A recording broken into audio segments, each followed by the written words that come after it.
Hola amiguitos, soy yo, José. Hoy,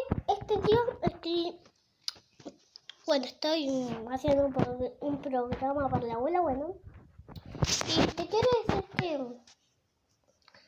hoy vamos a llevar tereré y ustedes me van a ver, pero con una condición.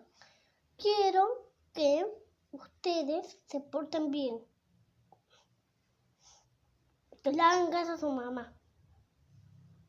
Si no, le va a dar paleta, porque es muy doloroso. Esperen, chicos, les voy a mostrar. Sirva astillo.